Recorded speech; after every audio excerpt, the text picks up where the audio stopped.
Hello and welcome back to my channel.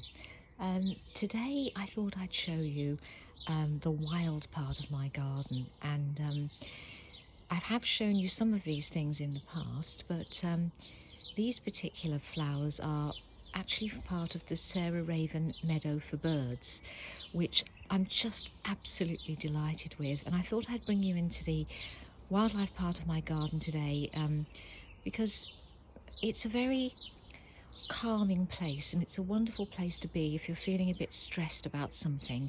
You can just come out here and listen to the birds and look at the beautiful flowers. It's quite early in the day today, it's about 9 or 10 o'clock, and so there are not too many bees around at the moment, but yesterday there were bees everywhere in this area, and they absolutely love the pollination, the pollinating flowers that are here for them. And this area I particularly let run wild because I do rescue hedgehogs when they have been taken to the rescue centre, and often they've not been very well, or they've been found in out in the day, which of course is a very bad sign for a hedgehog. If you see one in the day, then you really need to be a little bit wary as to whether there is perhaps a problem with it. Occasionally they will do that when they're feeding young, but in general a hedgehog out and about in the day isn't a good sign. So I rescue hedgehogs when they have been taken to the rescue centre, and then when they want to release them back into the wild, I go and collect them and put them out in the garden. And this is the kind of area that they absolutely love, and it's because there's so many places for them to hide.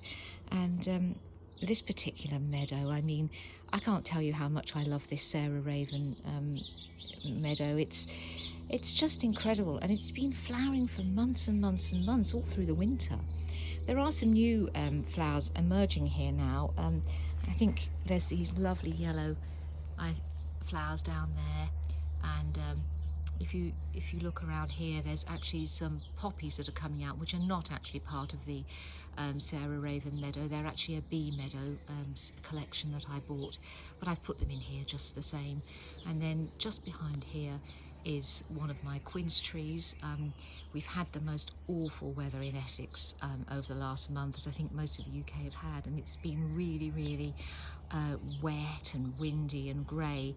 And although the tree flowered, it wasn't quite as beautiful as the year before because a lot of the blossom was completely blown away. So I don't know if there's any quinces on this particular tree yet. It's too early to say, but I hope so.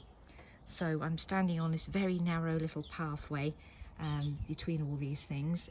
This is a pear tree here, a dwarf pear tree, which has also flowered, and I'm waiting to see if there's any pears on that. Hopefully there will be. And then over here we've got the other quince tree, which is also flowered, and I'm very hopeful that there should be some quinces in there. And then of course what would be one of my favourite plants ever. I came out this morning to find in flower the Cistus, or the rock rose. I have actually cut this back quite a bit this year. It's incredible how quickly it will grow. In fact, it's quite invasive, and this one in particular, I've had to put an old log in front of it because it was going to take the whole garden over. This particular corner of the garden is extremely dry and doesn't actually get much rain at all, so it's what it loves. And you know, it's flowering, but my goodness me, I mean, look at these flowers. And when you think I bought these plants from a market stall, and the man said to me, oh, you can have those really cheaply because they're all leggy and probably won't do much. Well, it's formed this mountain. I mean, this area is about 6 foot by 6 foot, absolutely covered.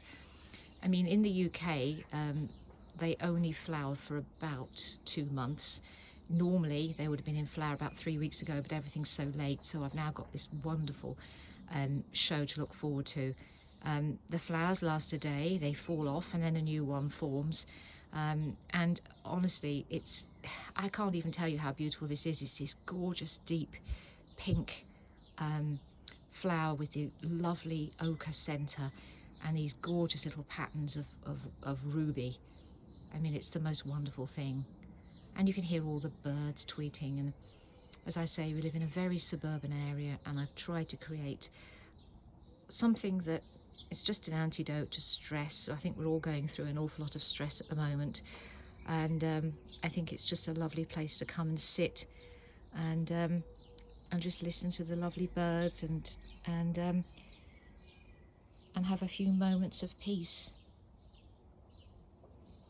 I know it's lovely to have a nice tended flower bed with neat edges and so on, but I think if you can just make one area of your garden like this, I mean, obviously you do have to pull out weeds. I mean, I can see one over here, there's a weed here, but of course it's a weed to you, but it's a pollinating flower to all sorts of insects and things. So I think the most important thing really is to just cherish a little bit of nature, a little bit of wildness. Everything is so late this year. In fact, my great nesting box that normally the babies would be fledging now, she's just literally built the nest last week, and she's laid 2 eggs and has just started sleeping the night in there. So that's a good 6 weeks later than usual. So it's been a very slow summer to get started. Look, there's some lovely white flowers down here as well that are coming out as part of this Sarah Raven mix. And I've just put a little pathway through here, which is just made of some chippings, just so that I can actually get access to everything that's going on. But it is a succession, and the idea with the bird meadow is that you don't really have to do very much to it. The idea is that it'll all go to seed itself, and of course the birds will eat the seed, which, you know, is a wonderful thing. You can trim it back. I think she recommends doing it in spring. I didn't this year because it's only its first year after planting, but obviously I might have to do that, a little bit of weeding. But to be quite honest, I don't feel like weeding it at the moment because I don't want to disturb the peace and quiet and nature. So I'll leave you with a lovely view of this wonderful flower, the Cistus or the rock rose. Absolutely gorgeous flower that I think everyone should have. If you've got a dry, shady area that doesn't get much rain and you think, what on earth could I put in it? Well, go for this, because it's absolutely zero work other than keeping it in check. So I hope you enjoyed this little tour of the wildflower area of the garden. If you can help our hedgehogs, please do. This is exactly what they love, and the great benefit of it is if you're growing fruit and vegetables alongside it, you'll very rarely see a slug, because the hedgehogs will keep them down. I haven't seen a slug in this garden for years, and we used to be littered with them. So I'll do a little video soon on how to make your garden hedgehog friendly. And but in the meantime, have a lovely day, and goodbye from Essex.